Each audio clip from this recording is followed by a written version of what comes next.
Seigneur, celui qui est encore tellement éloigné de toi qu'il ne saurait t'apercevoir, ne peut cependant se lasser de marcher dans le chemin qui le peut conduire à toi, afin de te voir et de jouir entièrement de toi. Que fera donc cet homme si misérable, et qui le délivrera de ce corps de mort, sinon ta grâce, par Jésus, ton Fils, notre Seigneur. Et ton Verbe s'est fait chair. Oui, que le ciel te loue, que la terre te glorifie, ô source de grâce et de bonté. Plus la conscience de ma misère m'éloigne de toi, et plus ta miséricorde s'approche de moi. Tu avançais déjà ta main pour me tirer de la fange de mes trahisons et me laver dans les eaux sacrées du baptême, lorsque je n'avais pas la moindre pensée de ce qui était près d'arriver. Ne considérant pas que cela faisait connaître la grandeur de ma misère, en ce que tous mes actes témoignaient que j'étais si aveuglé et si plongé dans le vice que je ne pouvais apercevoir la lumière toute pure de cette beauté céleste qui mérite seule d'être aimée pour elle-même et sans aucun intérêt d'aucune autre récompense que les yeux de la chair ne sauraient voir et qui ne peut être vue que des yeux de l'âme et au fond du cœur.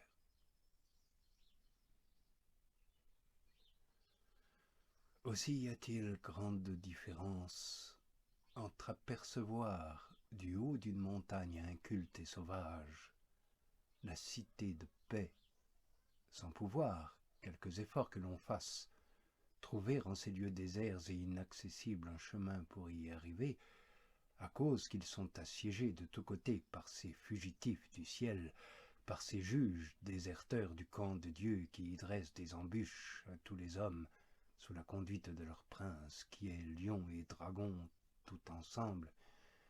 Oui, il y a grande différence entre cela et marcher sereinement dans la voie petite et humble qui conduit à cette heureuse patrie. Et cela sans crainte de faire aucune mauvaise rencontre, parce que le roi du ciel daigne prendre le soin de la rendre si assurée que ces esprits de ténèbres qui ont abandonné le cortège céleste n'osent plus exercer leur brigandage dans ce chemin qu'ils fuient et qu'ils appréhendent comme leur étant un lieu de supplice. Et ce chemin et ce roi, c'est toi, Jésus, en personne, toi, mon cher Sauveur.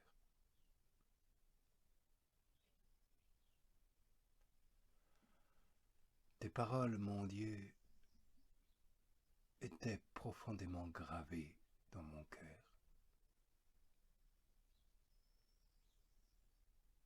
Et tu m'environnais de toutes parts.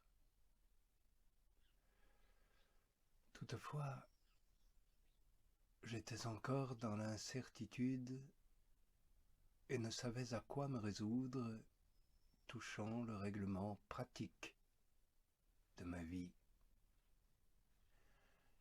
Et quoique je sois bien aise de voir que le Sauveur est lui-même la voie qui me conduit au salut, je ne pouvais encore néanmoins marcher dans ces sentiers si étroit qui nous a marqués est passé par cette porte, elle aussi si étroite qu'il nous a désignés.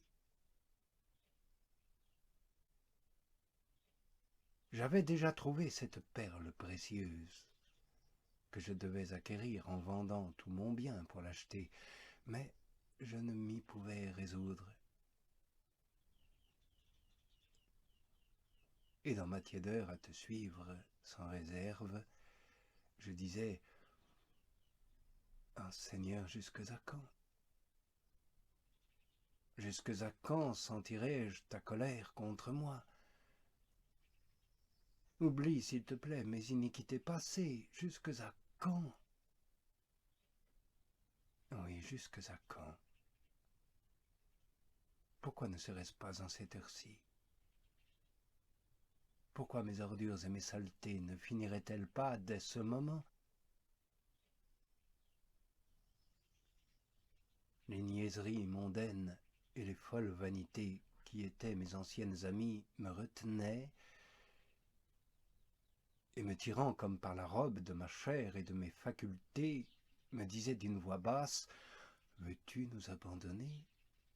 Sera-ce dès ce moment que tu nous quitterais pour jamais? Sans nous, de quoi vivrais-tu » Et je restais là, voyant la lumière et indécis à la suivre. C'est alors que la pureté de ton visage vint se présenter à moi, plein de majesté et de douceur, joignant à un modeste sourire des caresses sans flatterie, et étendant pour me recevoir et pour m'embrasser ses bras charitables, entre lesquels je voyais tant de personnes qui me pouvaient servir d'exemple.